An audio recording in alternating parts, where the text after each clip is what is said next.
Bonjour, Canal Presse, une semaine après le rapport rendu public par la Chambre de compte, on note déjà une grosse controverse autour de ce rapport. Dans une publication cette semaine, le journal Kalara, spécialisé dans les questions judiciaires, annonce que certains hauts magistrats ne se reconnaissent pas dans ce rapport. Pour lui, il s'agit ni plus ni moins d'un rapport de la honte, pour reprendre cette citation du directeur de publication de Kalara. On en sait un peu plus cette semaine, toujours par rapport à ce rapport. Le ministre de la Communication, lui, nous informe que le président de la République a bel et bien instruit une enquête auprès du tribunal spécial criminel par rapport à la gestion des fonds Covid. La seule inquiétude du ministre de la Communication, il indique que les médias n'ont pas tenu compte de la présomption d'innocence. Pour lui, certains médias ont jeté à la vindicte populaire certains responsables du gouvernement.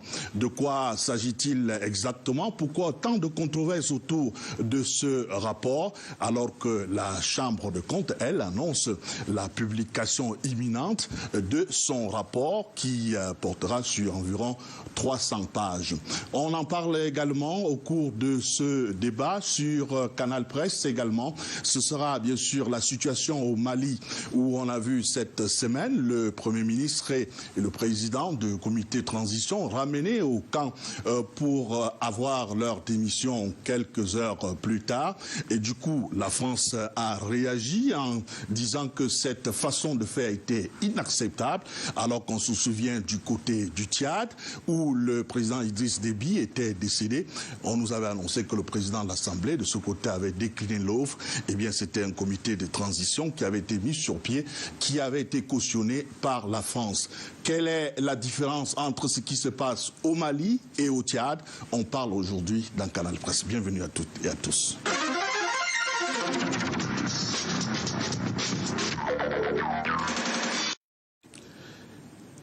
Des personnalités nous font donc l'honneur de venir sur ce plateau pour décrypter l'actualité. Ils sont des hommes politiques et même des responsables des médias. On commence par le politologue qui nous fait l'honneur. Il est le directeur de Sens Politique, une note de conjoncture sur la politique.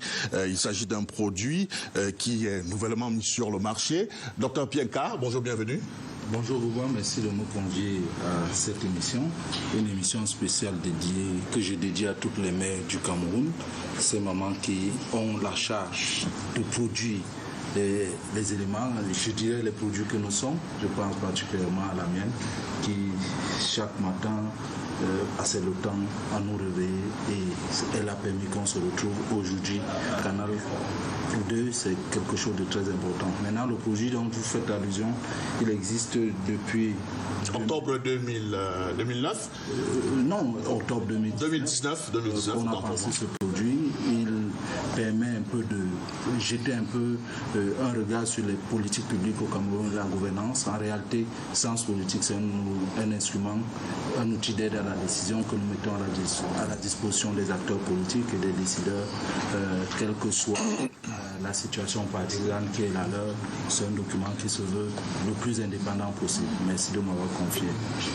Merci à vous d'être venu, deuxième invité sur ce plateau. C'est Michel Ikrador Péquois, qui est donc du journal Ouest Echo. Bonjour, bienvenue. Bonjour Bouba, et bonjour à tous les téléspectateurs de Canal Presse, que je salue avec beaucoup d'entrain ce matin.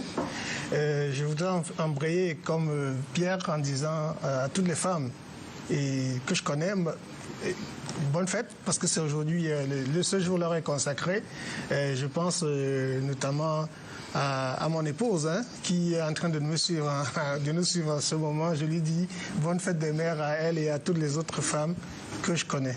On vous accueille avec cette visite du président Macron au Rwanda avec à la clé la reconnaissance de la responsabilité française dans le génocide Tutsi en 1994, un parallèle avec les excuses allemands pour le génocide en Namibie en 1904.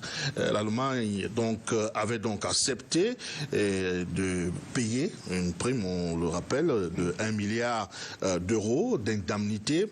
Peut-on imaginer une pareille chose pour le Cameroun aussi?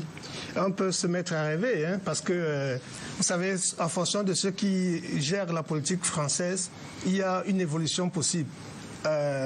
Lorsque la gauche était au pouvoir avec M. François Hollande, je crois qu'il a fait un séjour à Yaoundé au thème d'une rencontre avec le président Biya. Il avait dit qu'il n'y avait pas d'obstacle aujourd'hui à ce que les archives françaises soient ouvertes totalement pour qu'on puisse savoir ce qui s'est passé, pour utiliser ces thèmes, ce qui s'est passé dans le pays Bamileke et le pays Bassa. C'est les thèmes qu'il avait utilisés. Ça, c'est la gauche française.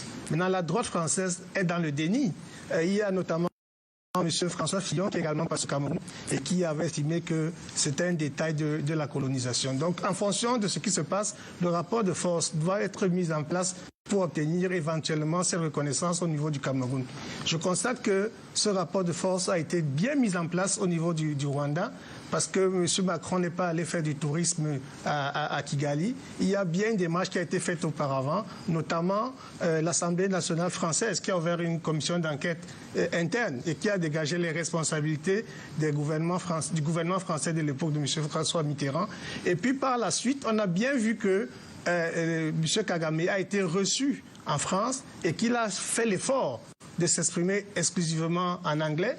Il avait déjà obtenu de la francophonie que la France accepte que le secrétaire général de la francophonie soit une Rwandaise d'expression anglophone. Et puis, on imagine bien que dans la même foulée, on a l'Allemagne. C'était comme une coïncidence qui a reconnu son rôle dans le génocide du peuple Herero en Namibie au début du siècle, en 1904, parce que l'Allemagne avait envisagé faire une colonie de peuplement en Namibie. Et donc, à ce moment-là, il était question d'exterminer les peuples autochtones qui étaient là. Bon, à la faveur du 100e anniversaire de ce massacre-là, de ce génocide, on a eu la chance que l'opinion publique allemande s'est emparée du sujet. Et aujourd'hui, l'Allemagne accepte de payer des réparations chiffrées à 1 milliard de francs, 1 milliard d'euros, qui seront échelonnés sur 30 ans. On attend de voir, je crois que la classe politique gabonaise qui est ici peut peut-être se mobiliser pour faire du lobbying, pour que ce qui s'est passé ailleurs puisse se faire au Cameroun. On l'espère, on ne perd rien à attendre. Troisième invité sur ce plateau, il est de l'Offre Orange, le docteur Hilaire Kanga, la société civile, plusieurs casquettes, on va se limiter à celle que j'ai citée. Bonjour docteur Hilaire Kanga. Bonjour Bouba, bonjour à tous les citoyens qui nous regardent. Et c'est un plaisir de revenir sur le plateau parce que les calendriers ne sont pas toujours les bons. Mais simplement, je suis très ravi de savoir que les citoyens camerounais ne perdent pas espoir à l'alternance qui arrive dans tous les cas. D'accord, ils ne perdent pas espoir à l'alternance qui arrive. Comment vous voyez cette alternance? Elle arrive comment? Oui, elle va arriver dans tous les cas puisque les éléments de fin de rail sont réunis, naturellement. Quels sont ces éléments? Sont réunis. D'abord, sur le sujet, on y entrera tout à l'heure. Lorsque vous n'avez pas une lisibilité sur celui qui tient les mains gouvernail, au Cameroun par exemple, on monte. Lorsque vous avez les micro-entités systémiques qui sont en train de se déployer les uns aux côtés des autres et les uns contre les autres, à ce moment-là, on comprend que le grand soir, comme dirait quelqu'un, est en train d'arriver dans tous les cas. Peut-être la seule chose qu'on pourrait redouter, c'est que l'absence d'une bonne stratégie d'alternance de part et d'autre nous amène peut-être à la togolisation ou à la gabonisation au Cameroun, mais ce qu'on va éviter nécessairement parce qu'on a un peuple quand même plus près. Mais simplement, je ne veux pas rester sur cette question, permettez-moi quand même d'embrayer sur ce qu'a dit développé très brillamment Michel tout à l'heure pour dire c'est plus un appel, il y a quand même une dynamique nationale qui est mise en place depuis pratiquement 2 décennies pour amener les gouvernements en France, quels qu'ils soient, de pouvoir reconnaître le génocide qu'il y a eu au Cameroun. Et je crois que ce travail de lobbying qui se passe aussi bien en diaspora qu'ici et fait bouger la ligne. Et puis avec justement la déclassification d'un certain nombre d'archives qui a commencé déjà depuis, on a quand même déjà un certain nombre de documents qui établissent de manière irréfutable le fait qu'au Cameroun, il y a eu un génocide bien planifié, politiquement organisé et décidé par la France contre le Cameroun, notamment contre le peuple Bamileke Bassa. Et donc ça, c'est une réalité. Il y a déjà un travail qui se fait là-dessus. Et quel que soit le temps que ça va prendre, il y aura forcément une reconnaissance officielle. Ce que nous souhaitons, c'est que ça se passe le plus vite possible. Nous y travaillons avec un certain nombre d'autres acteurs en diaspora, comme ici, et ça depuis 20 ans. Et c'est une réalité. Merci, Dr Hilaire Kamga, 4e invité sur cet invité. C'est un député de la Nation, député RDPC. Honorable Essomba Bengonon, bonjour, bienvenue. Bonjour, merci de m'avoir invité. Je salue beaucoup de déférence les nombreux téléspectateurs de Canal 2. Permettez-moi, à la suite du Dr Nka,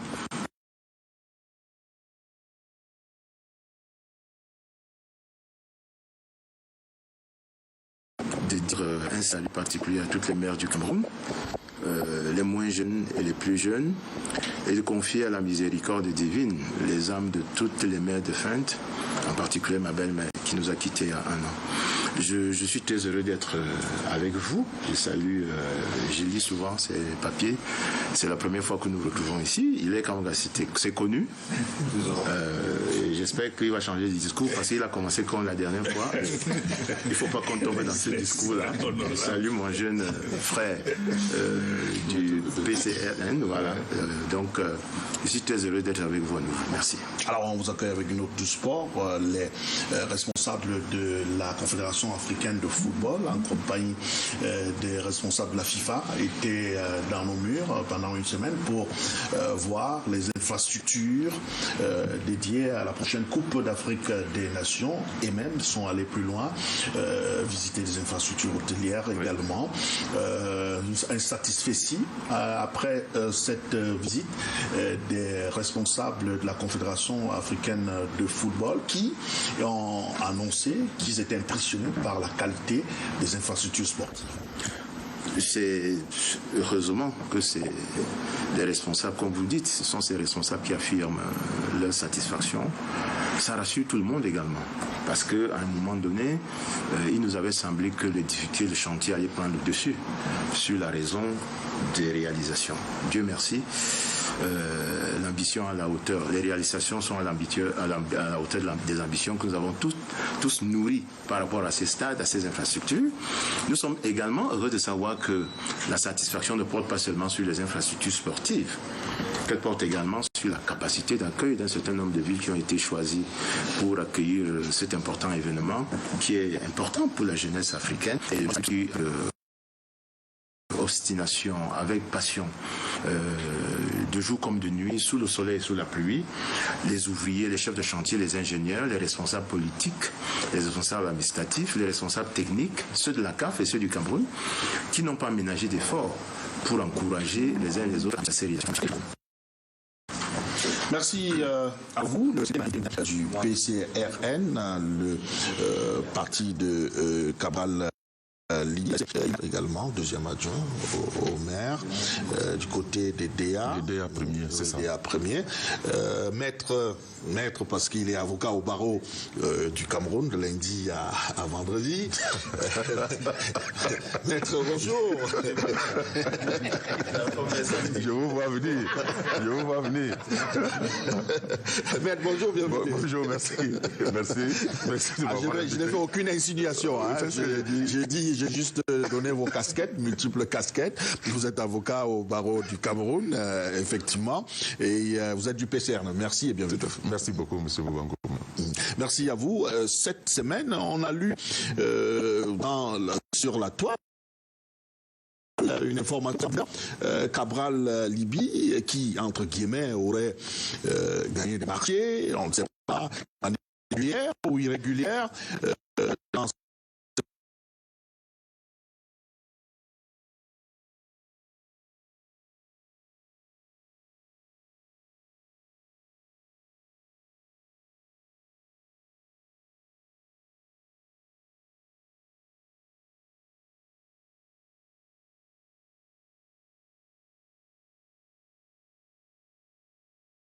de réponse que, particulièrement parce que vous avez été cité, déposé auprès du concerné, Sismondi Barleb Djoka. Est-ce qu'on peut savoir un peu plus sur cette affaire qui n'honore pas votre président?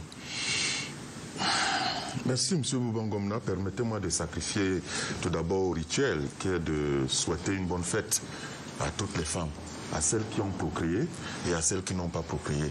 Parce que ne pas procréer ne traduit forcément pas une sécheresse de l'amour filial. Donc je salue toutes les femmes. Particulièrement, je vais saluer donc ma mère qui est ici à Yaoundé avec moi et puis à JV qui se reconnaîtra. Très bien. Maintenant, parlant du sujet sur lequel vous m'interrogez, à savoir l'information qui a été diffusée concernant l'honorable Cabral Libby, le président du PCRN, je vais vous dire, M. Bouba, comme à tous les téléspectateurs, il s'agit d'une cabale orchestrée par des officiers. Je ne sais pas ce que ces officines cherchent à ce jeune leader, le président de mon parti, mais au moins je sais ce que ces officines ont trouvé. En réalité, rien. Rien. Rien pourquoi? Figurez-vous que, d'une part, il n'est pas interdit à un député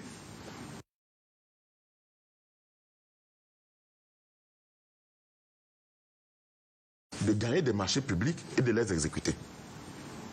Cela n'est pas interdit. Mais Cabral Libby, c'est de lui-même interdit de faire des marchés publics. Pourquoi? Pour une raison qui est très simple. C'est que le député a pour mission première de contrôler l'action du gouvernement. Or, comment pouvez-vous contrôler le gouvernement alors que vous avez partie liée avec ce gouvernement, alors que vous traitez des affaires avec ce gouvernement? Vous n'êtes plus indépendant. Voilà la raison pour laquelle Cabral Libby s'est refusé à faire les marchés publics. Deuxièmement, M. Bouba, pour faire des marchés publics, il faut avoir une société. Je mets quiconque au défi de prouver que Cabral Libby a une raison sociale. Il n'en a pas. Mais vous savez, au moins, il y a ce qu'on appelle les sociétés écrans. Je ne vous apprends rien. Oui, je suis avocat. Je suis avocat, je le sais très bien. Ça existe. Je le sais très bien, mais il faut le prouver. Il faut le prouver, vous comprenez? Parce que comment voulez-vous me dire que un journaliste, quelqu'un qui se dit journaliste, se base aujourd'hui sur un rapport qui date de 2020 pour dire qu'il prétend faire des révélations fracassantes? Comment pouvez-vous parler d'un journaliste qui parle d'un éditorial alors qu'il focalise son action sur un individu? L'éditorial n'est pas une cabale. L'éditorial, c'est dessiner l'idéologie d'un journal, d'un média sur un fait d'actualité ou sur une idée. Or, ici, il s'agit de Cabral. Nous avons tout souvent suivi des éditoriaux de Xavier Messé, Armand Mana, Bélibi, Alain et tout. C'est pas de ça qu'il s'agit. Comment pouvez-vous faire, vous, journalistes, faire un éditorial lundi sur le même sujet et la même personne, mardi sur la même personne, mercredi sur la même personne? Comment pouvez-vous le faire? Ce n'est plus un éditorial. C'est un angle de traitement. Comment pouvez-vous journalistique?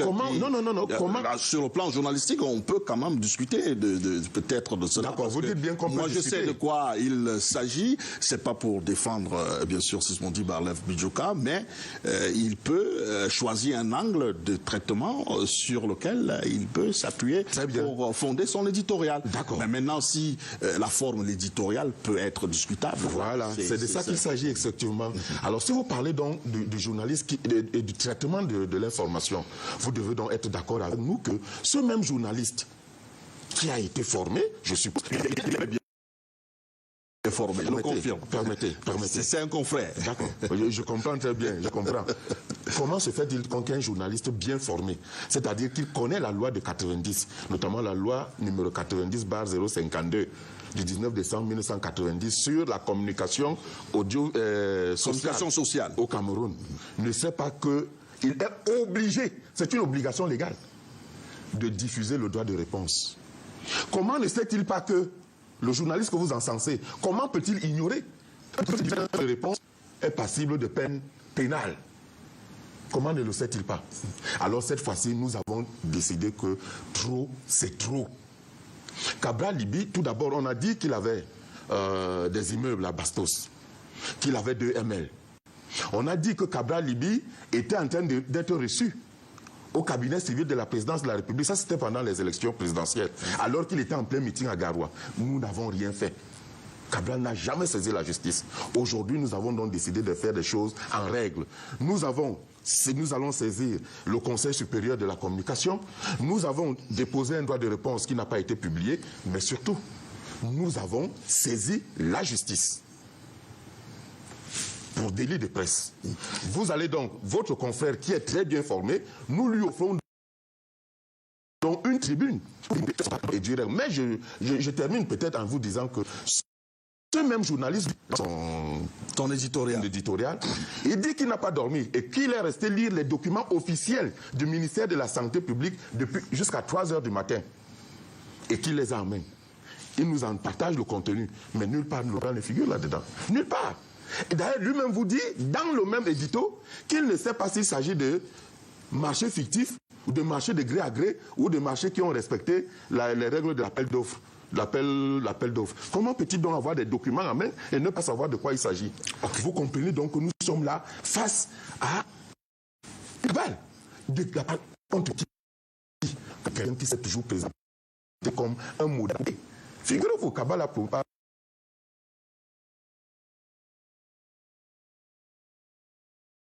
diffusé un titre cette semaine pour dire que depuis même qu'il était à l'université et à chaque fois qu'il avait été envoyé en mission, alors qu'il n'avait rien, à chaque fois qu'il avait été envoyé en mission, avec des frais de mission, il se faisait toujours le devoir de restituer à la caisse de l'université le reliquat des frais de mission. Ce que beaucoup ne peuvent pas faire aujourd'hui. Ok, d'accord. Merci, Maître. On comprend résolument que Cabral Libye est lancé sur une logique de traîner journaliste publication du droit de la communication. On sait par la suite, ce sera bien sûr une poursuite pour diffamation au niveau des tribunaux compétents. Vous avez également suivi cette affaire, votre avis?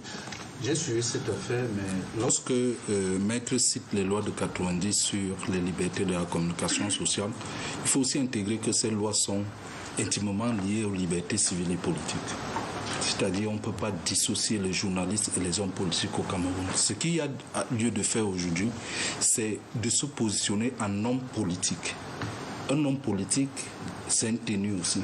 Cette tenue-là n'appelle pas forcément l'emprisonnement ou bien la quête d'emprisonnement de la liberté d'expression d'un journaliste. Je le dis parce que on peut tout dire dans ce pays, mais vous pouvez voir des journaux qui, à longueur de journée, ils disent tout ce qui est bon et ce qui est mauvais. Il fait avec, je dis intitulé personnel, il fait avec.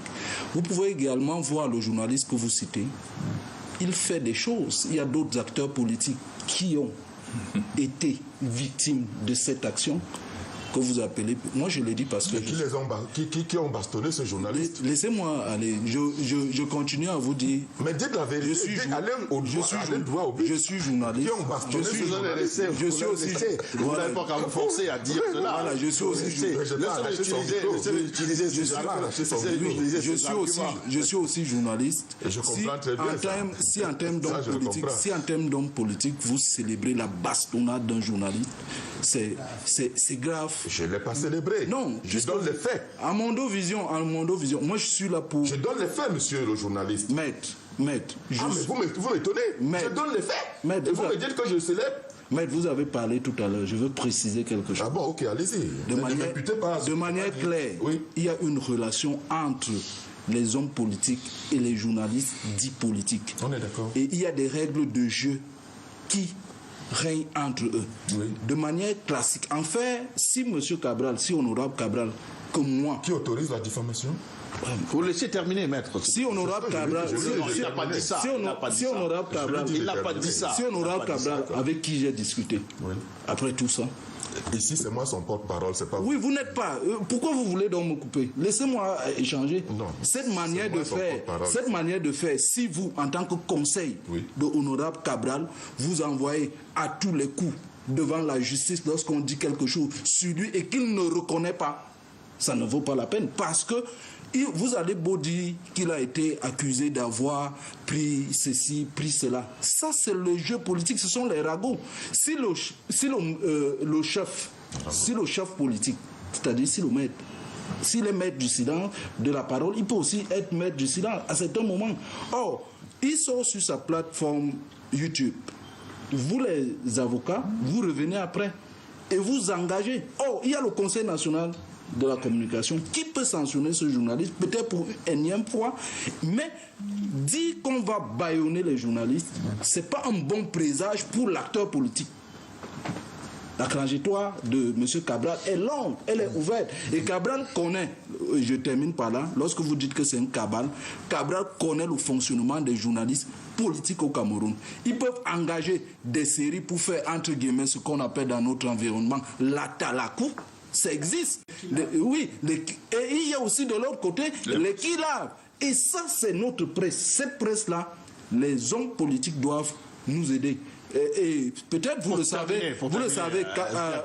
savez, Ama Okol, qui est responsable de la communication de votre parti, lorsque Cabral a fini sa première session parlementaire de mars, il a organisé un dîner de presse avec ses journalistes. Donc il connaît le fonctionnement de ces journalistes. S'il y a quelque chose, on peut régler ça autrement que d'en faire une affaire d'État, parce que ce que je crains, c'est la force des archives. Parce que lorsque vous dites ceci, on vous sort d'autres vidéos qui, à un moment donné, peuvent vous se retourner contre vous. C'est pourquoi je dis l'action politique et la communication politique nécessitent une prudence dans la prise de décision et fait un peu...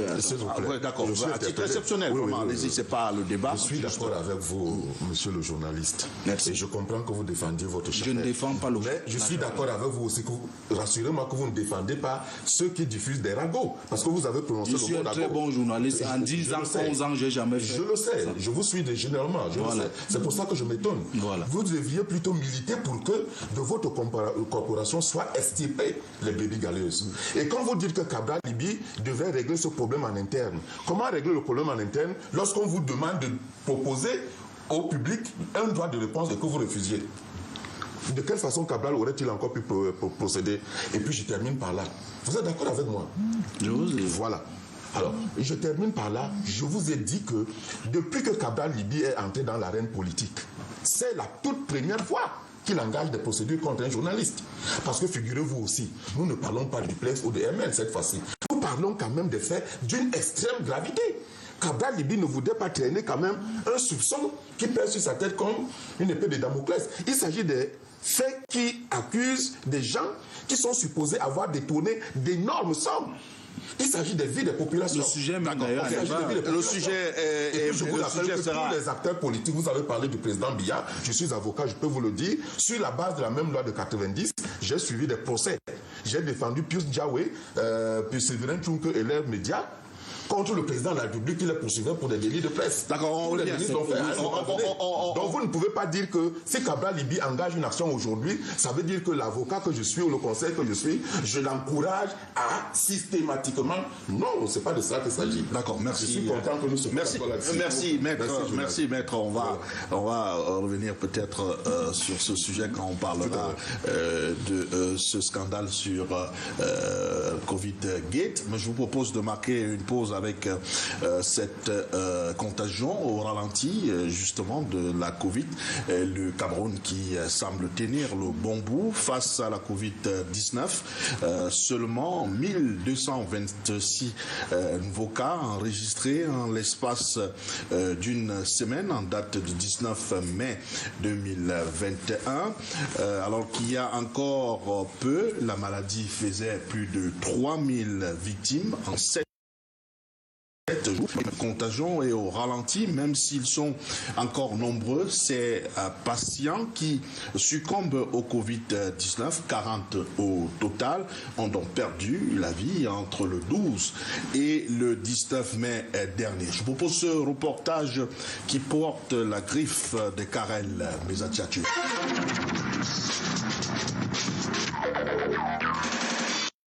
Les chiffres officiels dans l'intervalle de temps du 13 au 19 mai 2021 arrachent un petit sourire, même s'il vaut mieux rester sur ses gardes. Seulement 1226 nouvelles infections se sont ajoutées aux 76 756 cas cumulés au compteur du Cameroun en date du 13 mai dernier, portant ainsi Le nombre total de cas positifs une semaine plus tard, le 19 mai précisément, à 77 982.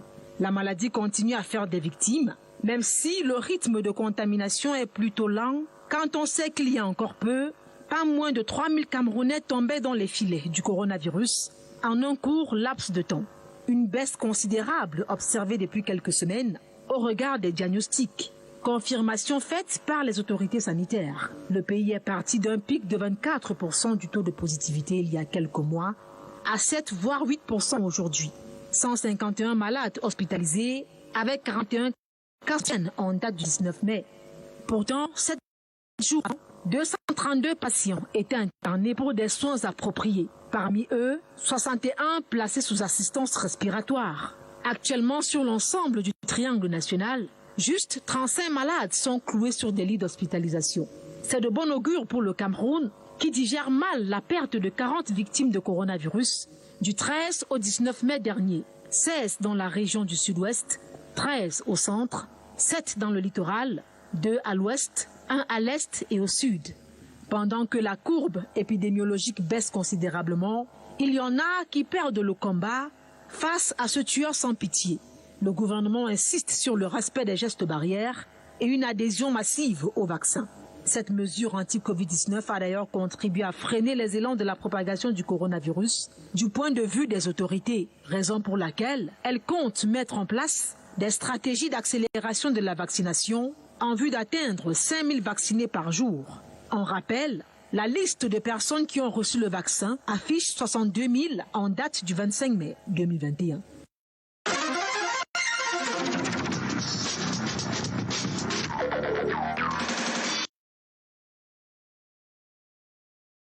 Retour sur ce plateau pour embrayer avec la première thématique consacrée à ce programme sur Covid-19, controverse autour du rapport de la Chambre des comptes. Une semaine donc après la publication de ce rapport, des voix se sont levées de part et d'autre, que ce soit dans la classe politique, pour critiquer ce rapport.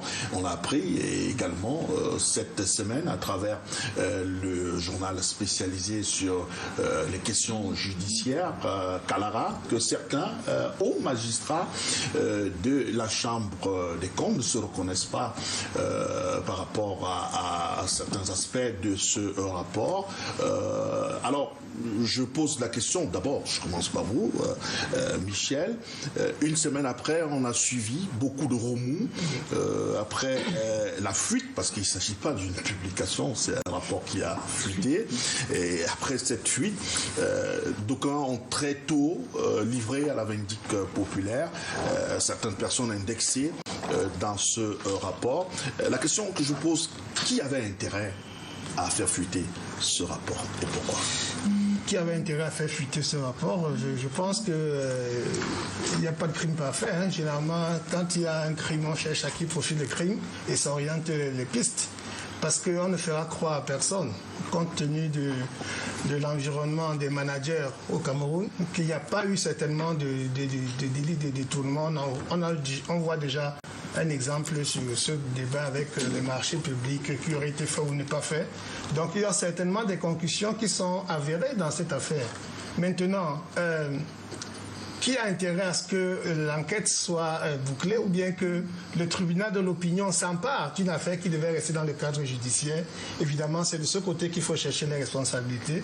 Je note avec vous que le fameux rapport de la Chambre des comptes, on a eu une vingtaine de pages, une trentaine de pages environ qui ont été... 23 pages, pour être précis. 19 concernent le ministère de la Santé. 2 concernent le ministère de Minerésie. Et pourquoi seulement ces 2 ministères-là, alors que 24 ministères en réalité sont concernés par cette affaire? Et puis je constate avec vous l'emballement qu'il y a eu et les réactions sur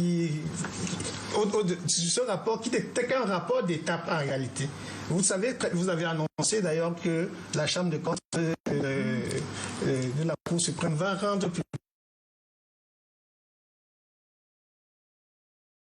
son vrai rapport, parce que là c'était un rapport d'État, qui ont été entre-temps entendus. Le principe du contradictoire sera respecté parce que dans le rapport qui a fuité, ce principe du contradictoire n'a pas été respecté. Et dans ce rapport, certainement, les enquêtes sont en train de se poursuivre.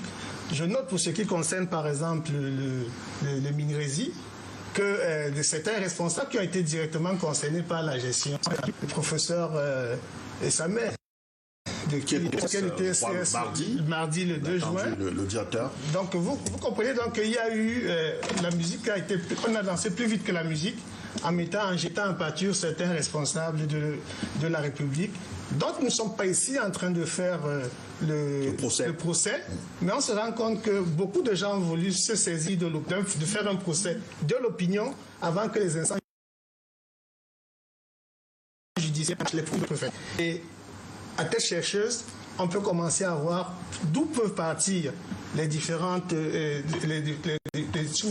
ce qui a intérêt à ce qu'il y ait cette confusion autour de cet emballement médiatique dans l'opinion. Et ça me rappelle un homme politique français justement qui disait, Charles Pasqua, disait quand vous êtes embarrassé dans une affaire, vous en créez une affaire dans l'affaire dans l'affaire de l'affaire, et après qu'à la fin personne ne se retrouve plus. Nous sommes exactement dans ce même schéma où la confusion du procès médiatique qui est en place va certainement permettre à certains de se dégager de leurs responsabilités devant les enquêtes judiciaires. Mais à la fin, il ne faudrait pas que l'opinion précède ce que les juges vont dire, parce qu'il y a un autre du ministre de la Communication qui est depuis le 28 mai, qui confirme effectivement que cette enquête a été initiée par le chef de l'État. On en attend les conséquences que les enquêtes font au Cameroun. Au moins, on aura un résultat que cet emballement médiatique ne va pas anesthésier le rendu qui est attendu de ce qui a été demandé par le chef de l'État. On va peut-être revenir sur cette note, ce communiqué du ministre de la Communication paru il y a quelques jours sur cette question qui prône une espèce de présomption d'innocence du justiciable, de chaque justiciable devant les tribunaux. Mais je voulais quand même qu'on entre un peu sur ce rapport controversé entre guillemets Dr Hilaire Kanda. Mais quand on regarde, on parcourt ce rapport, on voit un peu en termes de surfacturation, en termes déni d'initiés, en termes si il est avéré et que cela est fondé, ça donne quand même la sueur, disons des sueurs froides quand même. Non, peut-être ça va donner des sueurs froides à ceux qui n'en ont pas une bonne connaissance de la situation Cameroun. Donc vous êtes habitué en matière de gestion. Je l'ai écrit dans un ouvrage il y a 10 ans sur la manière dont ça se passe. Il n'y a rien qui soit exceptionnel. C'est-à-dire on est en plein dans ce qui se passe de manière naturelle, normale, acceptée, institutionnalisée au Cameroun. C'est-à-dire la mafia qui est la mafia de la prévarication. Donc je ne suis pas surpris. Maintenant, parlons du fait.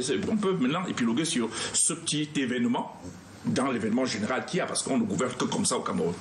Alors, ce petit événement, je crois qu'il faut d'abord commencer par dire que la Chambre des comptes ait publié officiellement son rapport ou pas. On sait qu'il y a quelque chose qui est venu de la Chambre des comptes, c'est clair, parce que c'est ça qui a déclenché. Pour l'instant, sauf à nous dire qu'il n'y a plus de communication au Cameroun, c'est-à-dire que ce soit le porte-parole du gouvernement ou bien alors tous les autres services chargés de communiquer, pour dire que les faux documents vont circuler, personne n'en parle, parce qu'à l'administration fonctionne d'une certaine manière. Pour dire quoi? Pour dire que lorsque, sur haute instruction, puisque chacun maintenant se sert de cette expression, sur haute instruction du président de la République, lorsqu'on a demandé qu'on ouvre les enquêtes là-dessus, il me semble que de manière officielle, une communication du garde des Sceaux a circulé pour dire ben voilà, je veux bien le faire, mais il n'y a pas de support. Je veux bien avoir le rapport sur la base duquel on me demande de poursuivre des gens. Et on a constaté quand même qu'à ce moment-là, effectivement, on avait envoyé une instruction sans envoyer le support.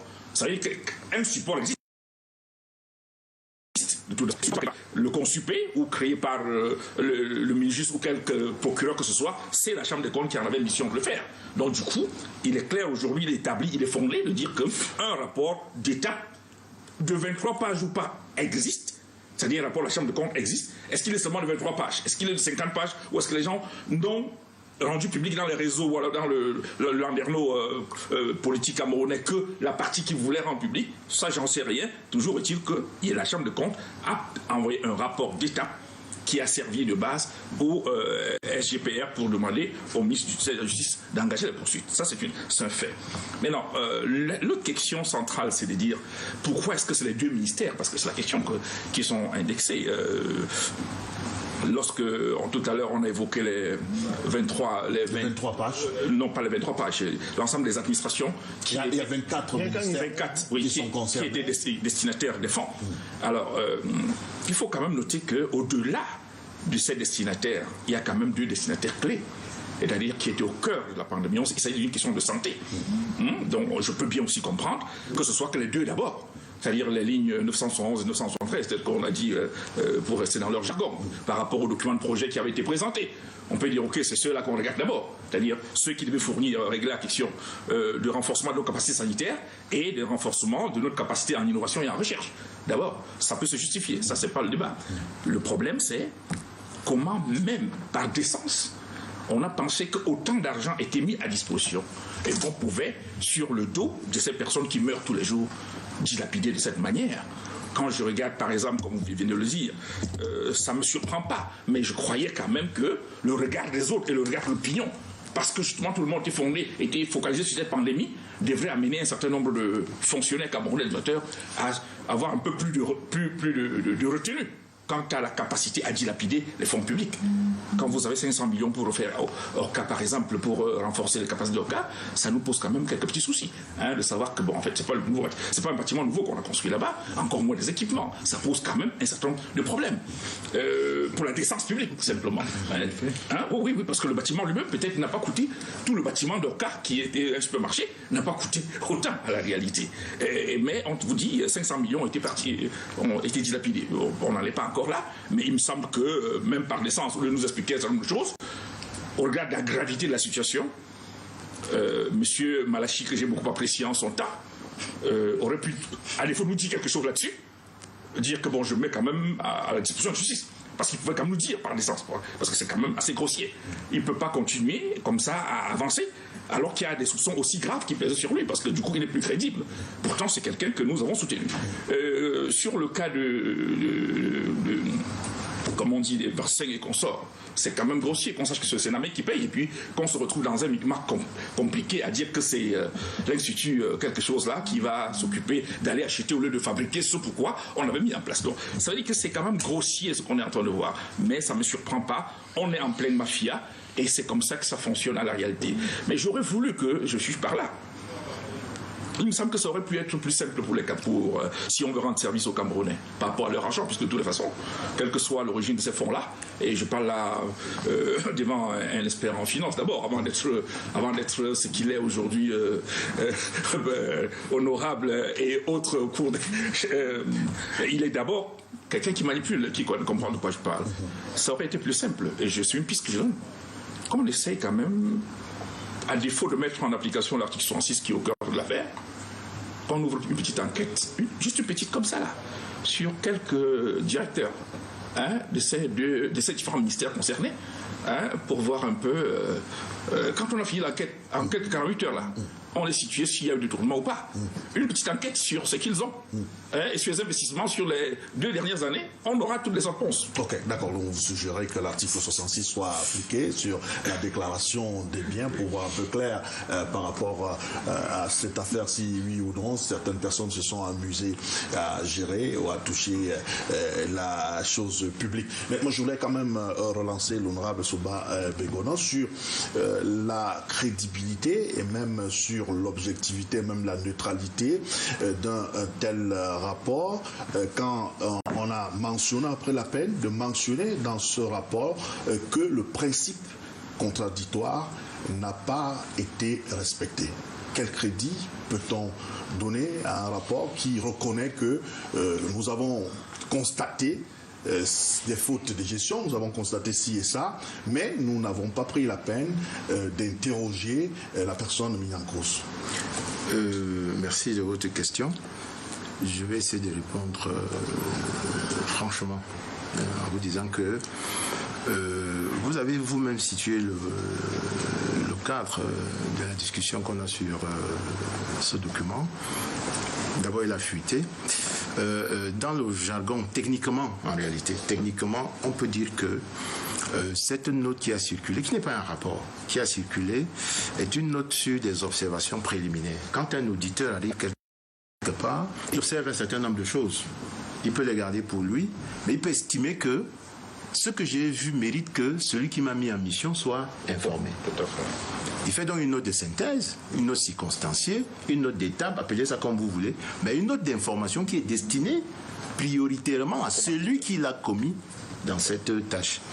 C'est dans cette catégorie que, du point de vue de la technique, nous situons ces informations. D'autant plus que le gouvernement, dans son communiqué, confirme le 28 mai qu'il a donc un rapport de la Chambre des comptes et un rapport du contrôle supérieur de l'État. Pour ceux qui nous regardent, la Chambre des comptes agit ici comme auditeur indépendant extérieur à l'administration. C'est d'ailleurs sa mission, hein, quand la Chambre des comptes se déploie à la demande du gouvernement ou du Parlement pour faire un audit sur les finances publiques, c'est comme auditeur externe. Parce que la Chambre des comptes est d'abord une juridiction. C'est le plus haut tribunal des comptes. Tout à fait. Donc il ne rend pas des rapports, il rend des décisions de justice sur les comptes. Ça, c'est le premier point. Le deuxième, c'est que le contrôle supérieur de l'État, lui, est auditeur interne. C'est-à-dire que dans son organisation et son fonctionnement, il a le droit de recevoir tous les rapports de contrôle et d'audit des structures de contrôle moyennes ou inférieures par rapport à lui, au sein de l'administration. Donc lorsqu'un inspecteur des services d'un ministère quelconque met ses collaborateurs en mission, il a obligation, de par l'organisation du gouvernement, de transmettre une copie de ce rapport au contrôle supérieur de l'État, qui est l'auditeur interne de l'État. Donc, il se confirme donc qu'il a été saisi, la Chambre des comptes a été saisie par le gouvernement pour faire un audit de la gestion du Fonds de solidarité. Et le communiqué du ministre, heureusement, vient couper l'herbe sous les pieds de ceux qui avaient intérêt à ce que cette information fuite. Parce qu'effectivement, faire fuiter une information, une note, de mon point de vue, violer la confidentialité d'une note qui porte sur des observations préliminaires est très grave. Et vous savez que la haute juridiction, la Chambre des comptes, ne peut pas se permettre de rendre public un rapport qui n'a pas respecté le principe du contradictoire. C'est le principe cardinal. Je viens auditer, je vous pose des questions, soit verbalement, soit oralement, soit par écrit, et vous me répondez. C'est ça qu'on appelle le contradictoire. Nous examinons des chiffres, nous examinons des pièces, et de façon contradictoire, on conclut tous ensemble, et vous-même avec, que ici, vous signez, que ici, là, vraiment, j'ai transgressé la réglementation. C'est ça le principe du contradictoire, qui permet donc de dégager votre responsabilité devant l'auditeur ou à un autre niveau d'appréciation de ce que vous avez fait comme gestion. Je dois dire également que le cadre de gestion du Fonds de solidarité est déjà fixé dans la loi de 2018 portant les financiers de l'État, qui, en son article 85, prévoit le contrôle judiciaire des fonds publics. Et l'Assemblée nationale, au début de chaque session de l'année, désigne deux rapporteurs. Un rapporteur général pour les recettes et un rapporteur sur les dépenses, y compris les fonds des bailleurs. Donc, c'est dans ce cadre que l'ordonnance du 3 juin du président de la République fixe la gestion du fonds spécial. Et le décret du Premier ministre du 22 juillet 2020 va encore plus loin.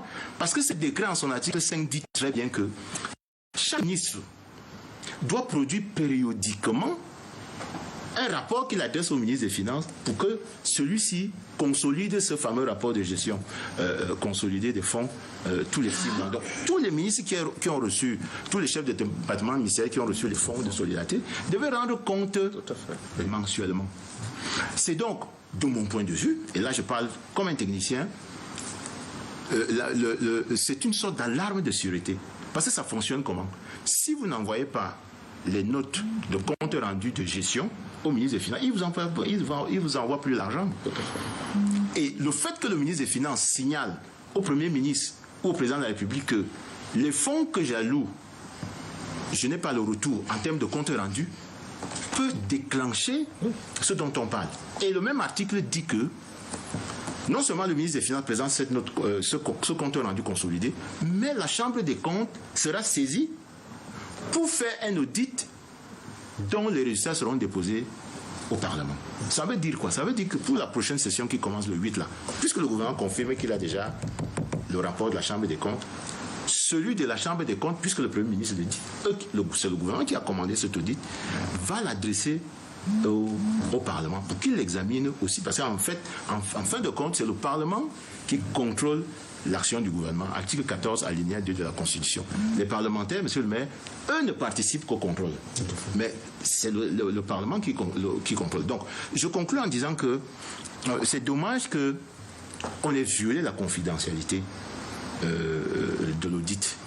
Maintenant que nous sommes dans que la saison judiciaire est ouverte, j'espère que nous allons respecter non seulement le principe la présomption d'innocence, mais aussi le secret de l'instruction. Parce que c'est très important. D'ici là que les uns et les autres nous disent les procès-verbaux d'audition et autres, vraiment, ça permet de ne pas faire ce que Michel disait tout à l'heure, c'est-à-dire le procès de l'opinion. Parce que le procès de l'opinion, et c'est là que se trouve dans l'intérêt de ceux qui ont fait fuiter l'information, véritablement noyer le poisson, pour que ceux qui se sont rendus coupables d'un certain nombre de malversations échappent définitivement, parce que eux, ils auront eu la sympathie de l'opinion, de manière à disqualifier les vraies informations qui plus tard pourront être mises à la disposition du public. Pierre, vous partagez cette analyse de l'honorable Somba de Bonan? Sur le plan technique, je partage ce qu'il dit, mais j'ai des réserves sur les opportunités. Parce que Honorable fait bien de convoquer une loi, régime financier 2018, qui convoque la posture du président de la République et celle du Premier ministre. Or, sur le cas Covid, dans la plupart des grands pays qui ont géré cette affaire, on a créé une sorte de loi d'urgence sanitaire qui résumait tout. Au Cameroun, tout est resté éparse. On arrive à un moment donné, quand ça capote, on crée des task force. Quel est ce gouvernement où chacun gère l'argent de son côté comme il veut et il se marche dessus? Ça donne l'impression qu'on est dans une sorte de jeu avec l'argent du Cameroun. Et on joue avec l'argent du Cameroun, pas seulement sur le Covid. Et pour cela particulièrement, l'analyse que je fais, c'est qu'ils ont manqué du devoir de solidarité.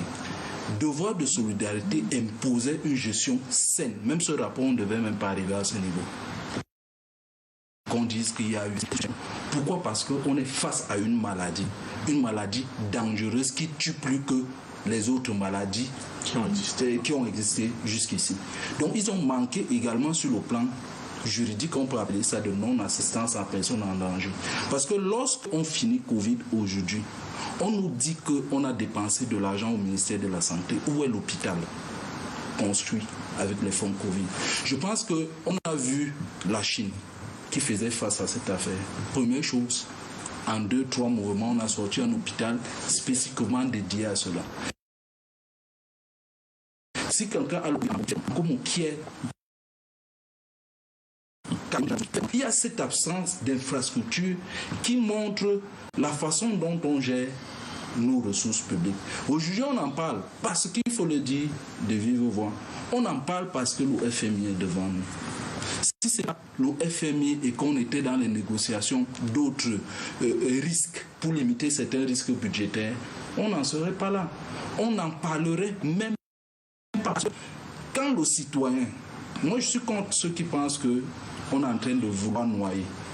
Nos citoyens, nos frères dans les quartiers savent que tel est DAG à tel endroit. Voilà les maisons. Voilà les maisons qui construisent.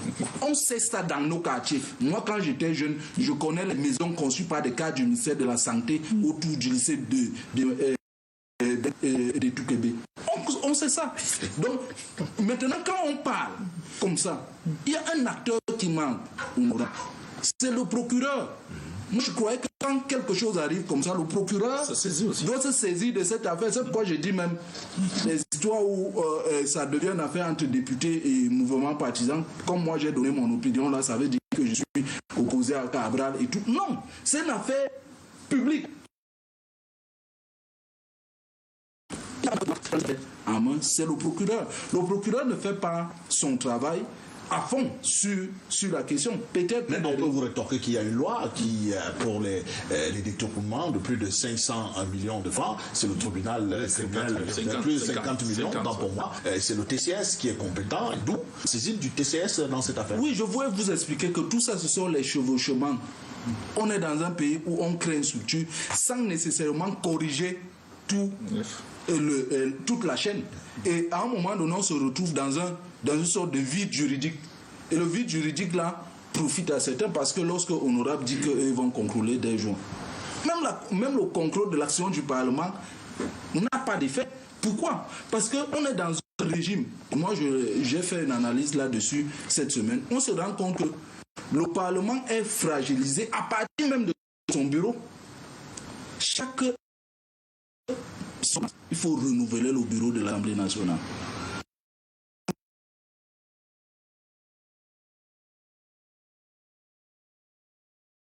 Donc, un député, un bureau, une législature ne peut pas dire sur les 56, on fait ça dur, je parle comme au quartier, on fait ça dur au gouvernement et on s'assure que tous ces gens sont protégés. Ce n'est pas le cas aujourd'hui et moi, j'ai mal quand je parle de ça parce qu'à titre personnel, on n'a pas reçu ce que l'État a fait.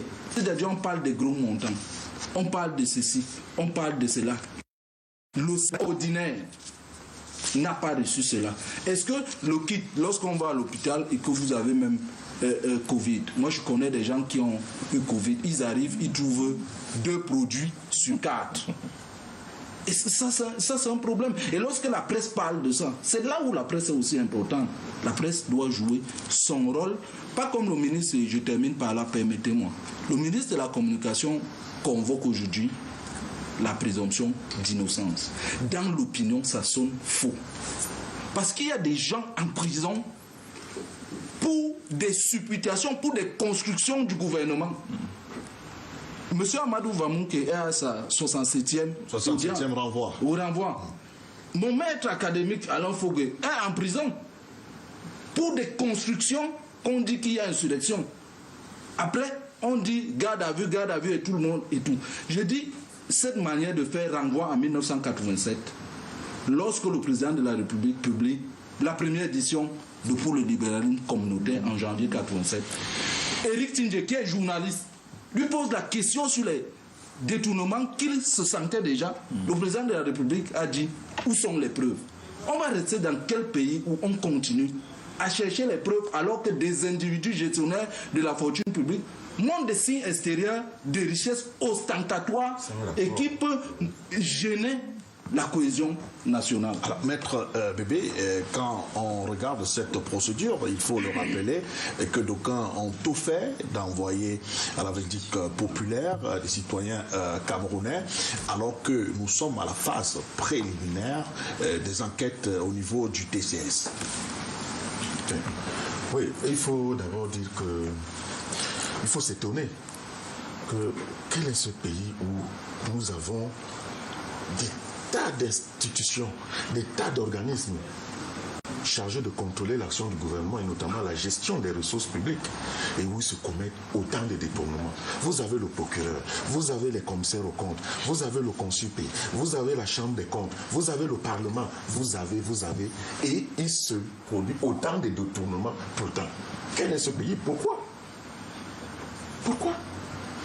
Bon, la question centrale que vous avez posée, c'est pourquoi et comment le rapport a-t-il fuité?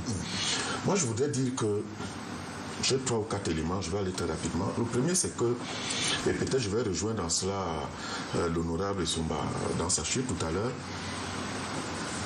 pourquoi ça fuite? Pour moi, c'est une orchestration. En réalité, c'est un écran de fumée qu'on crée pour masquer les vrais responsables de tout ce scandale-là et de livrer donc en pâture, c'est-à-dire à la vindicte populaire des lampions en réalité.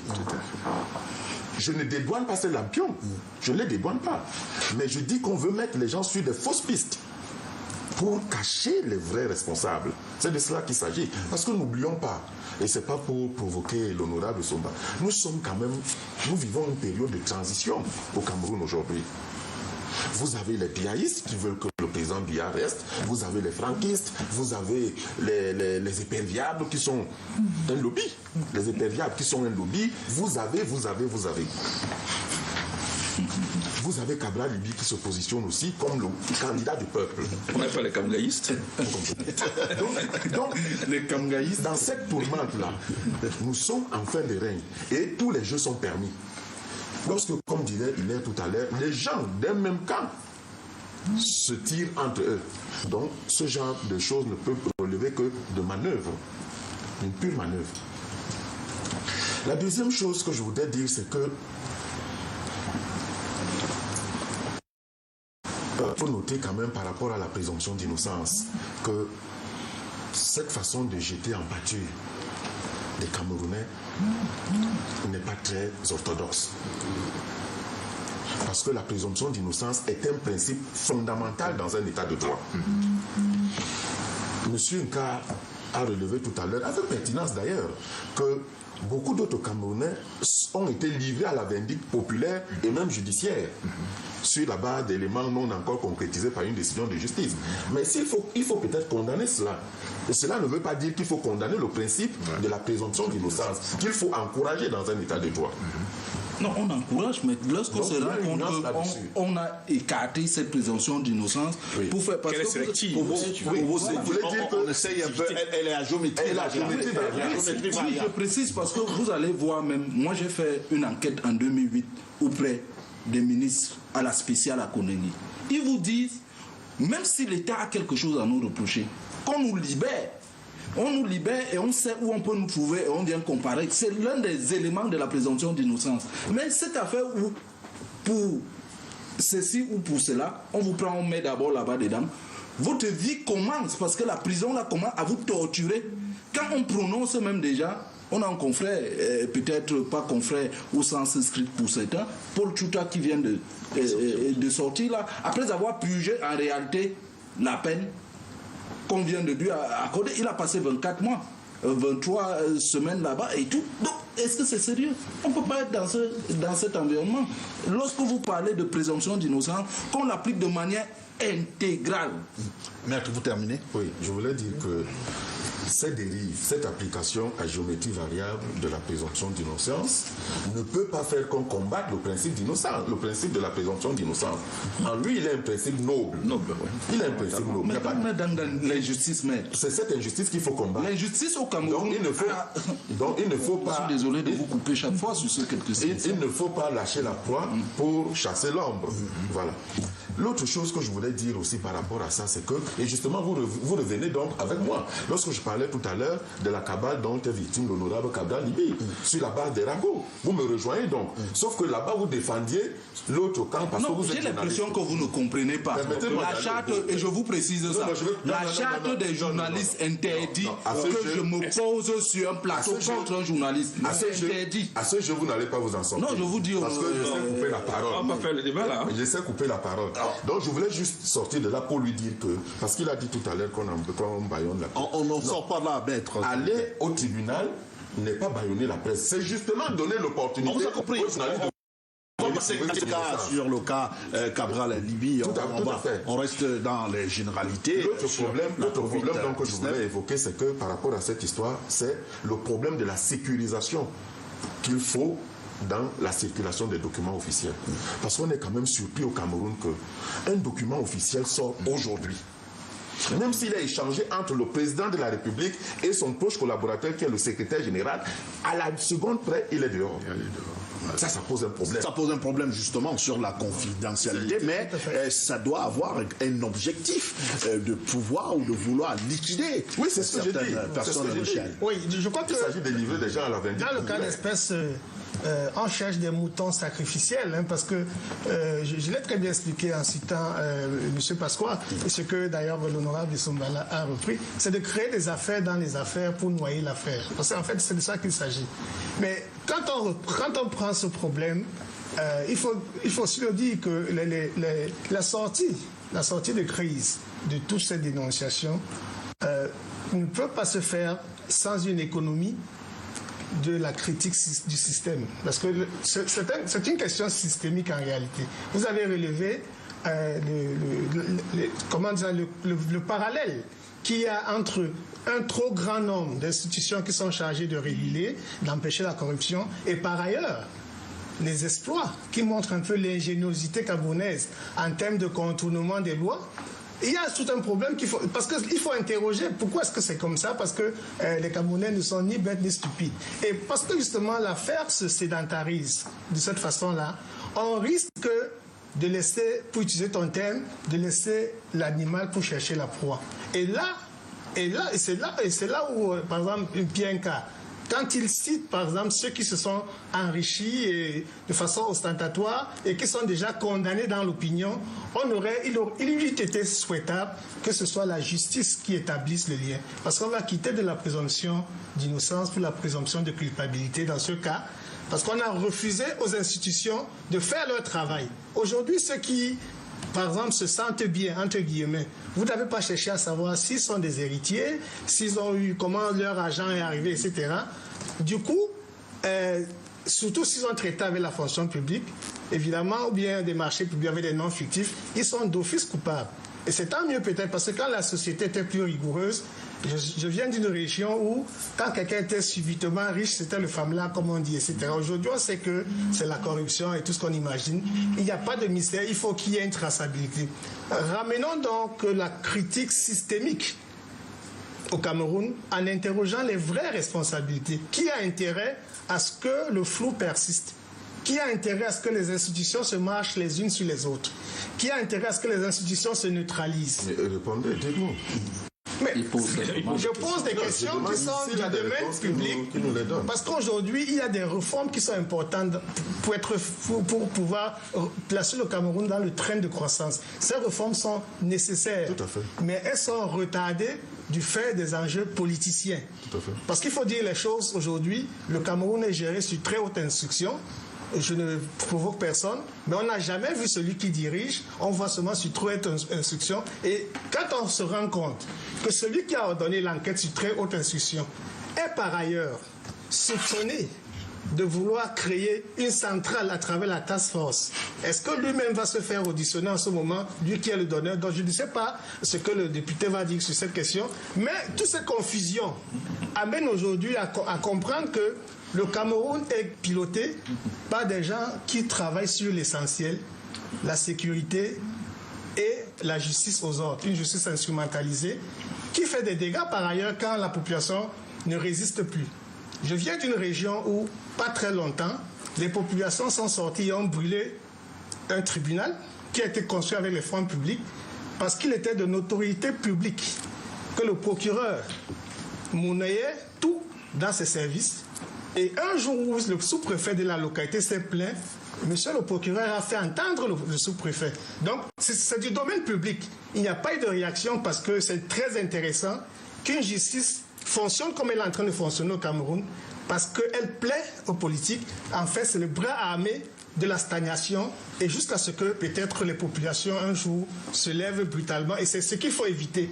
Parce que dans ce genre de règlement de compte populaire, même les innocents seront sanctionnés parce qu'il y aura eu ce qu'on appelle la présomption de culpabilité. Voilà, présomption de culpabilité et présomption d'innocence. On a communément coutume de dire, il est à Kamga, il n'y a pas de fumée sans feu. Oui, déjà, je participais, j'intervenais au cours d'un colloque sur justement la présomption, c'est-à-dire le fait qu'aujourd'hui, la présomption de culpabilité s'est substituée à la présomption d'innocence. C'était le thème central à la réalité pour le cas du Cameroun, à l'Université catholique d'Afrique centrale il y a un an. C'est une réalité. Mais simplement, cette réalité traduit aussi une réalité d'un système judiciaire et d'un système politique dans lequel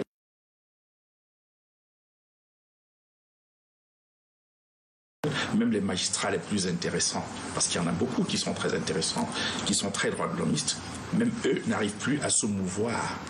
Et donc ne peuvent pas, comme disait encore le docteur Nka tout à l'heure, ne peuvent pas, parce qu'ils ont eu une information d'un procureur, se saisir d'une situation simplement parce que, à la réalité, c'est une atteinte à la société. Je voulais signaler toujours par rapport à la justice pour illustrer très rapidement avant d'entrer, et pour donner mes hommages à cette famille qui est attristée. À l'instant où je parle, on est en train d'enterrer un citoyen qui a été tué par balle réelle par un commissaire ici à Golondon. Et que ce commissaire, il n'est pas en prison depuis 2 semaines, il est encore simplement à un poste de police en train de regarder, alors qu'avec l'arme que nous payons, il a été dit. On est en plein système judiciaire camerounais, c'est pour illustrer cela. On l'enterre aujourd'hui, cet handicapé. Et donc, qui a intérêt? Celui qui a intérêt à ce que ça se passe comme ça, c'est tous ceux qui ont intérêt à ce que l'alternance qui va avoir lieu ne soit pas à leur dépens. Parce qu'il faut, on peut épiloguer sur ce qu'on veut. Ce n'est pas le premier scandale. Et puis Mouchipou, jusque maintenant, il y a eu énormément de scandales. En public qui circulerait, il faut sécuriser. On a fait plein de débats, y compris ici à Canal 2, à Canal Presse, sur les questions de documents. Moi, je suis un citoyen et je voudrais que ces documents circulent au maximum, tant que ce n'est pas placé. Parce qu'à la réalité, on est encore peut-être condamné, mais nous, pendant au moins 5 ans, on a publié, on a repris par nous-mêmes tout ce qu'il avait, qui était cité contre lui, parce qu'il y a un de vos confrères, je ne sais pas si c'est pas, mais au moins il était journaliste, il avait un journal, hein, qui avait écrit et sorti dans toute une publication tout ce qui était supposé les prouesses, pas seulement les biens, non, les prouesses de M. Mbeko, parce qu'il détaillait les marchés et la manière dont les marchés étaient passés avec autant de noms, les épouses par-ci par-là, il avait toutes les références des marchés, mais et quand il a fini, dans son document, il disait, je sais que je vais finir, M. Mbeko va m'apporter la preuve, et je sais que je vais mourir peut-être, mais au moins que la propriété reste avec. Et après, il est mort justement 2 semaines après, à la sortie de la ville de... Mais il a fallu combien d'années pour qu'on arrête M. Mbongo? Peut-être près de 8 ans après. Hein, si je me souviens. Ça veut dire que les scandales, c'est pas aujourd'hui. Qui a intérêt? C'est ceux qui ont intérêt à ce que leurs micro-entités systémiques soient en pole position pour remplacer M. Biya, à supposer que M. Biya-Paul a toujours les commandes. Pour vous, c'est une bataille, une manœuvre visant à la succession sommet de l'État. Mais il va de neutraliser toutes les autres micro-entités systémiques qui sont autour et qui pourraient être des menaces à la réalité. C'est de ça qu'il est question.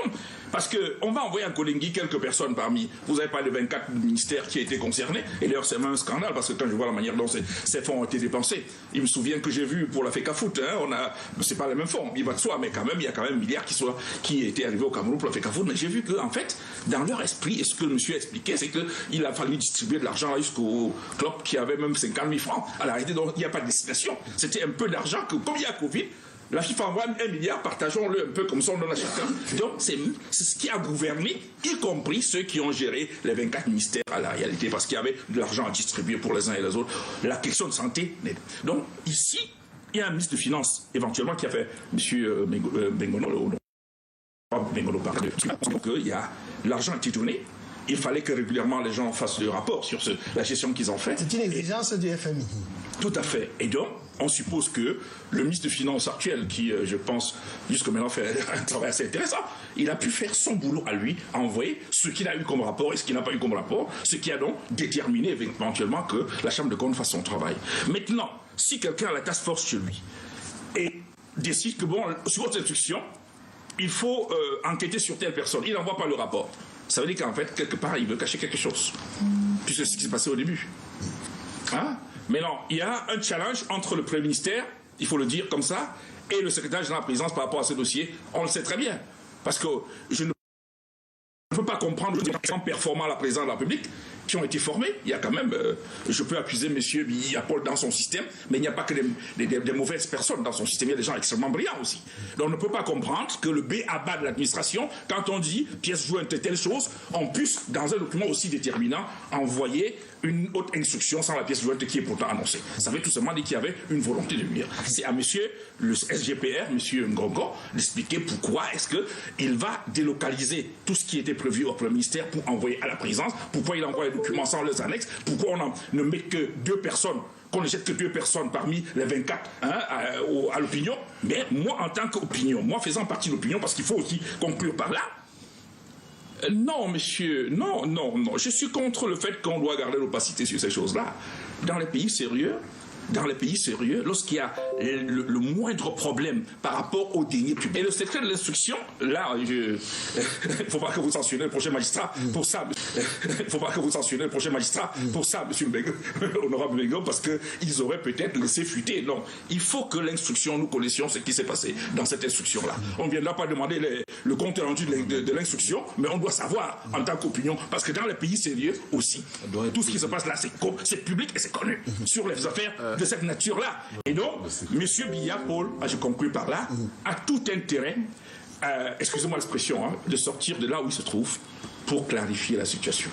Alors, lui-même en personne. Alors, honorable Somba Begono, vous pouvez d'impatience prendre la parole, mais je vous permettez peut-être à la suite de Dr Ila Kamga que je vous relance sur ce qu'il a dit qui attire mon attention, qui pourrait être considéré comme une bataille dans le sérail pour la succession au sommet de l'État. C'est quand même un peu grave si ce qu'il dit est avéré.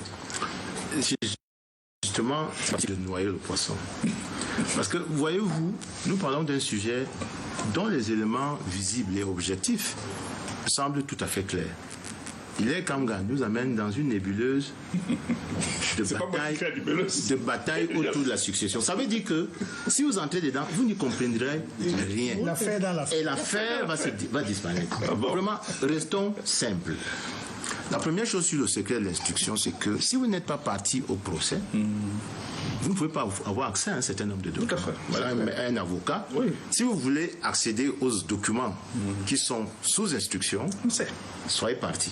Première chose. C'est ça qui rend fort le secret de l'instruction. Le citoyen est parti au procès dans le cas. Deuxième chose. Je vous donne donc l'information. Deuxième chose sur le secret. Laissez-moi parler. Allez-y, vous voulez noyer le poisson. La deuxième chose sur le citoyen. Si vous ne le saviez pas, la loi de juin 2018 portant code de transparence et de bonne gouvernance des finances publiques consacre les informations du citoyen. C'est quelque chose dont on parle. Ça, c'est très bien. C'est pour cela que le gouvernement, en application de cette loi, a produit le fameux budget citoyen qui est dans la loi de 2018. C'est pour cela que le gouvernement, désormais, fait un débat d'orientation budgétaire tous les mois de juin pour informer le public sur ce qu'il fait. Parce que la loi 2018 dit que le gouvernement doit informer.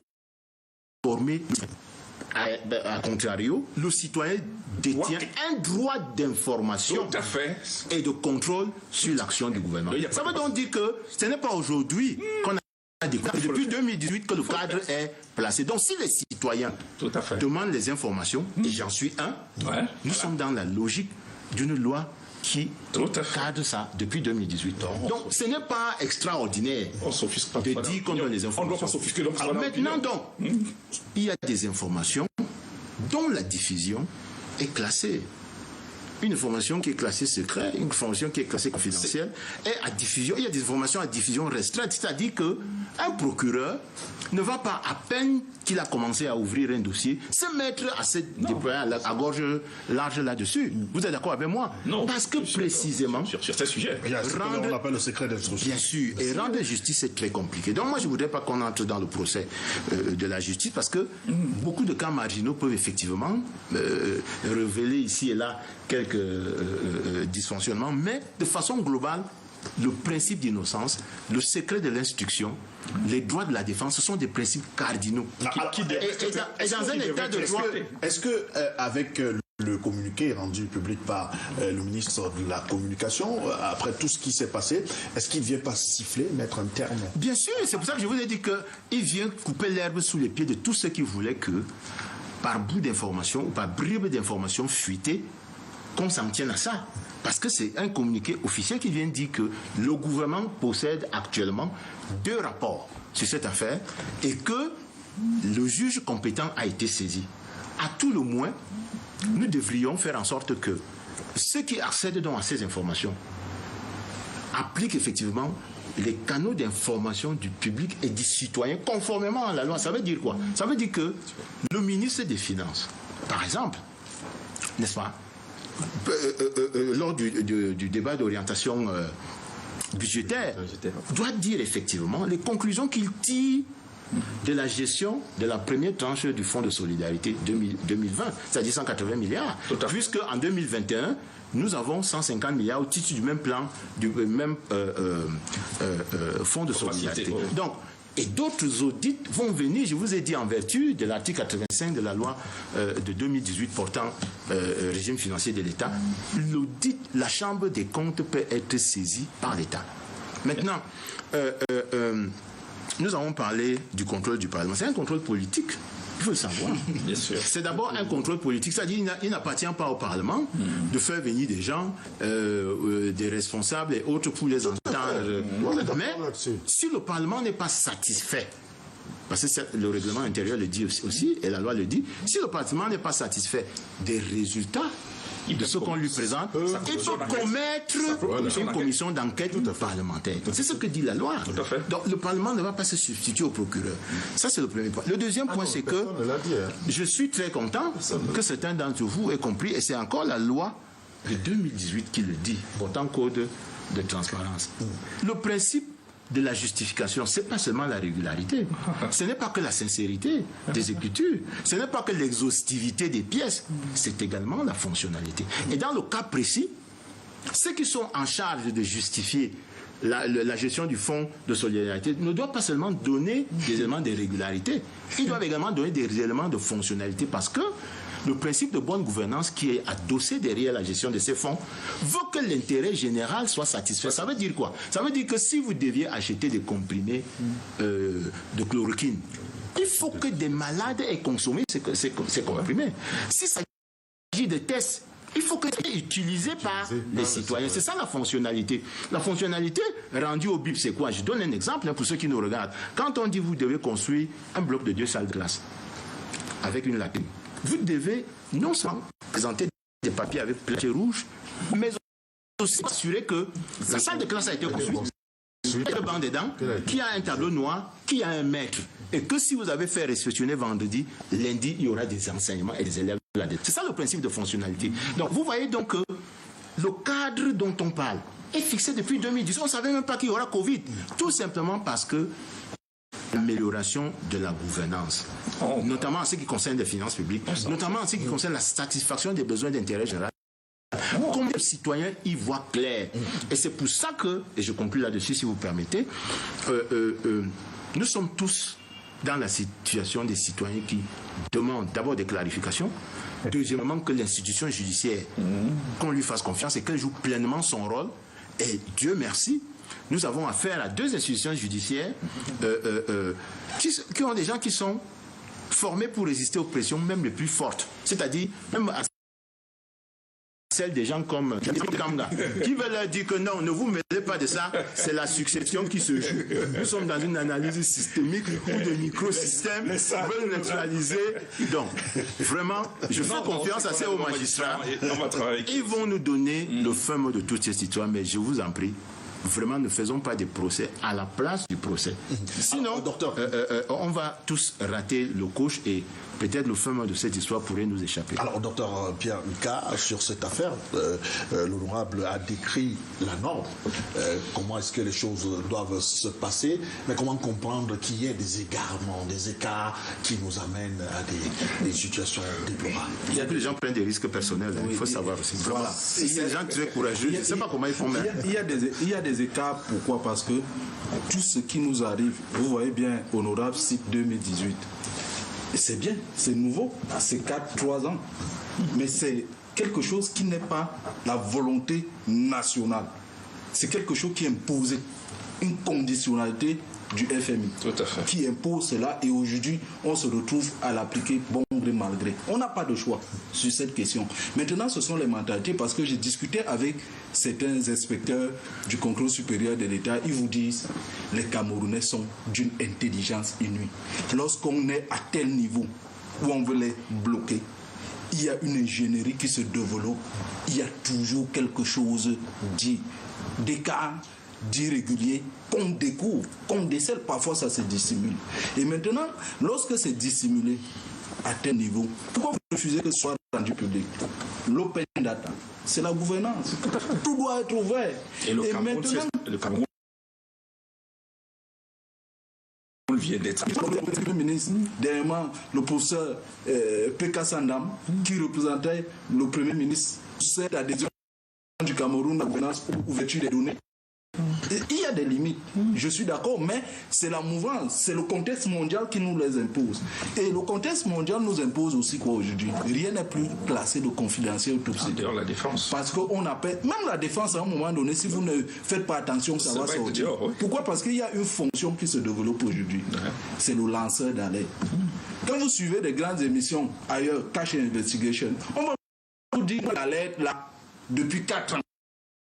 Les journalistes sont saisis du dossier, ils ont fait le bon job. Or, ici, pour le cas Covid, c'est que on risque de se retrouver, après tout ça, pas des arbitrages politiques, nécessairement. On peut même nous dire qu'il n'y a plus rien. C'est-à-dire, tous ces rapports, je vous dis, honorable, on peut nous dire demain qu'il n'y a plus rien. Parce qu'on ne peut pas être dans un environnement où on sait chaque jour que les gens détournent.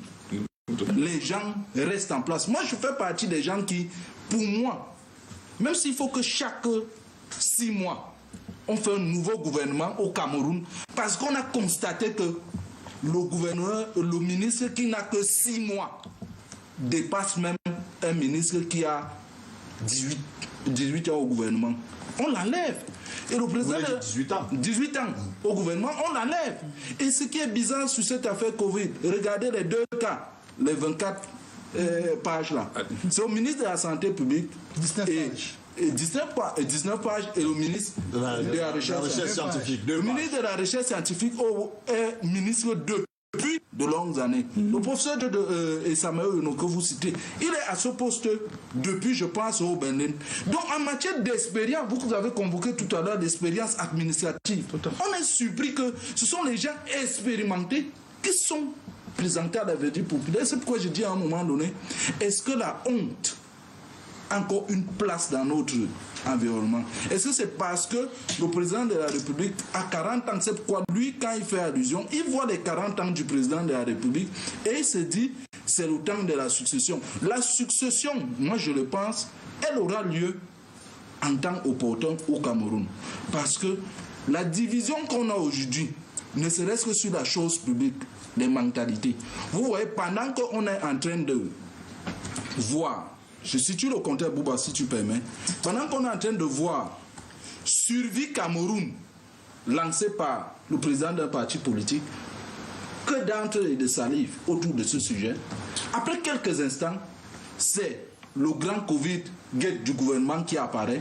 Et dans ce gouvernement, dans ce Covid-gate, vous voyez des luttes internes.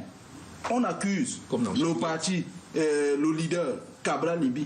Comment vous voulez que dans un environnement comme celui-là, où on se neutralise, on se tient, je dirais même, les forces qui étaient pensées par Montesquieu, telles que séparation des pouvoirs, de telle sorte que le pouvoir arrête le pouvoir, on se retrouve dans un environnement où les 3 pouvoirs collaborent pour ruiner le citoyen. Et même le 4e pouvoir aussi.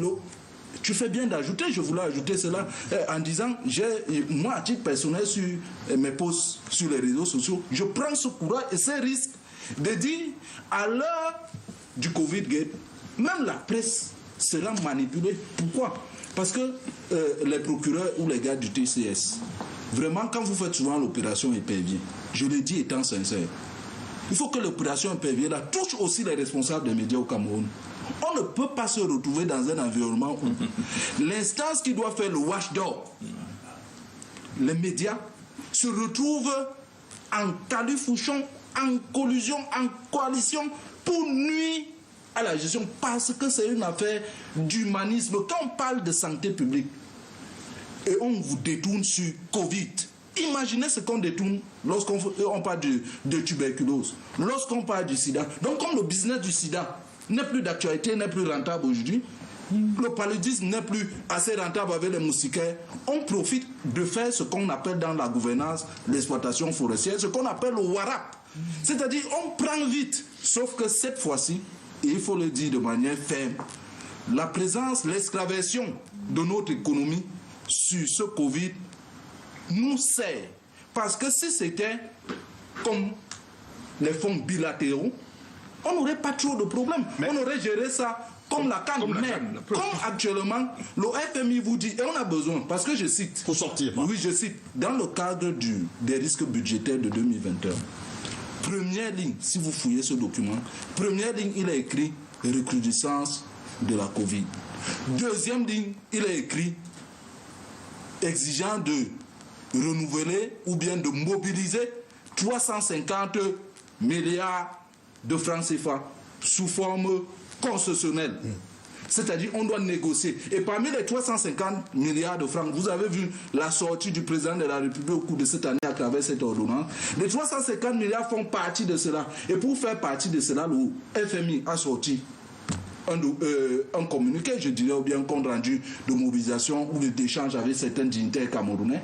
On attend ce rapport et que le président de la République, moi je le dis, je suscite ça parce que le Premier ministre lui-même, il joue un jeu qui nous étonne parce que le Covid est devenu finalement la politique publique des politiques publiques alors que d'autres choses sont laissées à côté. Quel est ce pays où on reste là, on ne sait plus quoi faire sur ceci, sur cela, ça pose un petit problème là. Alors on s'en reparlera avec vous, maître, sur cette question pour faire un peu de mathématiques quand on voit sur les pages les personnes des ministères incriminés, ministère de la Santé, ministère de la Recherche scientifique, on voit que ces deux ministères ont moins de 50 milliards à 42 et 6 milliards pour comment comprendre une fixation seulement alors qu'on a environ 130 milliards qui se baladent et on ne comprend pas comment est-ce que la lumière est seulement focalisée sur ces deux personnalités.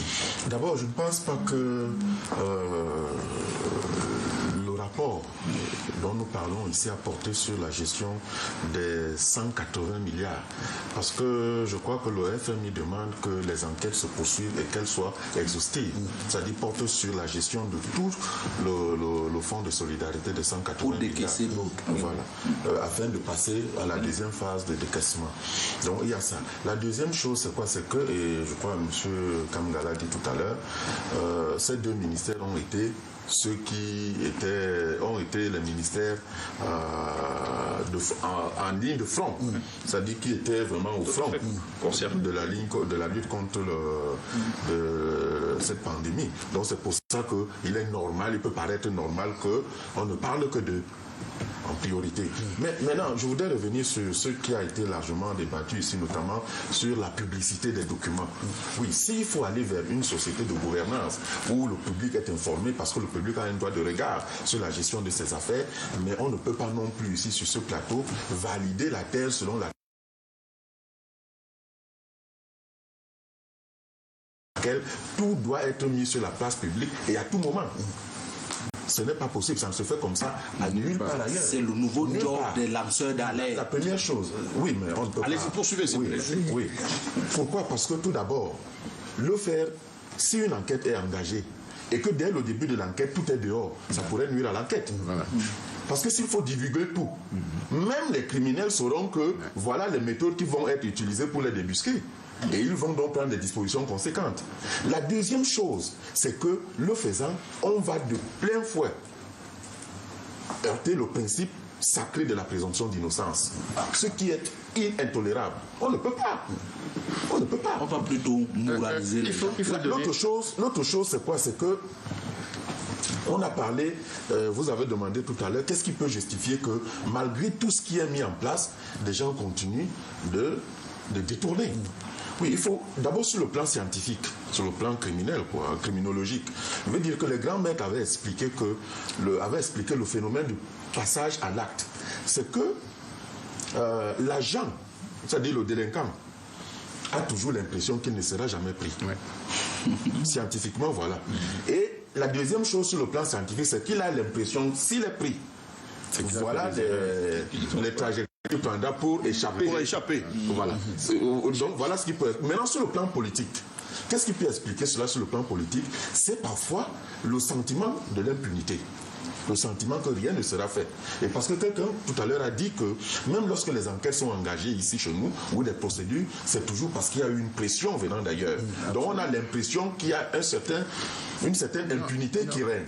L'autre chose c'est quoi? C'est que je suis tout à fait heureux je suis tout à fait heureux que mon copanéliste, le docteur K, me rejoigne sur la nécessité de combattre les mauvais journalistes. C'est mon combat. De combattre les mauvais journalistes. Ce n'est pas permanent, je suis là-dessus. Tout le monde me connaît dans la profession. Je dis donc que l'action menée par Cabral Libby tout à l'heure, à laquelle j'ai fait allusion, s'il vous plaît, à laquelle j'ai fait allusion tout à l'heure, participe effectivement de cette exigence-là. Maintenant, je termine, honorable, s'il vous plaît, pour dire que tout cela pose quoi en réalité? On a parlé de fin de règne, on a parlé de gabégie, on a parlé de ceci et cela. Tout cela pose tout simplement la nécessité d'arriver au Cameroun à un changement, à un véritable changement. Et aujourd'hui, le PCRN avec Cabral Libby se pose comme une véritable alternative. Vous comprenez pourquoi? Pourquoi? Tout simplement parce que regardez bien toutes les attaques. Regardez bien toutes les attaques dont Cabral Libby fait l'objet. Jamais il n'a été combattu sur ses idées. Jamais. Ça prouve qu'il défend des bonnes idées inattaquables et qui sont bonnes pour le Cameroun. C'est pour ça que Cabral Libby se pose aujourd'hui. On vous a compris le moment opportun. On en viendra où on va vous donner la parole pour deux choses. Parler sur deux choses très rapidement, vraiment. En une minute, très rapidement. Je vous donne la parole, Hilaire. On va terminer par vous. La gestion du fonds de solidarité contre le coronavirus et ses répercussions économiques et sociales n'est pas une conditionnalité pour le FMI. Ce que le FMI demande sur le programme qui a été conclu la semaine dernière, c'est la poursuite des réformes, d'abord pour diminuer le déficit de la balance des paiements et s'assurer de la relance post-Covid. Parce qu'en réalité, quand le FMI, vous passez un accord avec le FMI, ça vous donne la possibilité d'emprunter. Or, le Cameroun, dans sa situation économique, dispose d'un seul levier, c'est le levier budgétaire, qui fait donc soit les impôts, soit la dette. Donc, si on ne s'endette pas, on doit augmenter les impôts, parce qu'on n'a pas le levier monétaire qui permet à d'autres pays d'éviter un certain type de dette. Donc, il faut que ceux qui nous regardent comprennent très bien. Et la pression fiscale au Cameroun, en 2021, nous sommes à peu près 13-14% de pression fiscale. Donc, vous voyez que le gouvernement n'a pas d'autre choix que continuer à s'endetter ou alors augmenter les impôts. Or, il y a un seuil d'imposition qui tue même l'économie. Donc, pour ne pas tuer l'économie, comme on ne dispose pas du levier monétaire, on est obligé d'endetter. Et la dette et les appuis du FMI, notamment, permettent de juguler le phénomène des perturbations de la balance de paiement et d'assurer la relance post-Covid. Voilà les informations. Il n'y a pas d'exigence sur le... Non. Au contraire, ils ont apprécié le caractère proactif de la riposte camerounaise. Non, maintenant,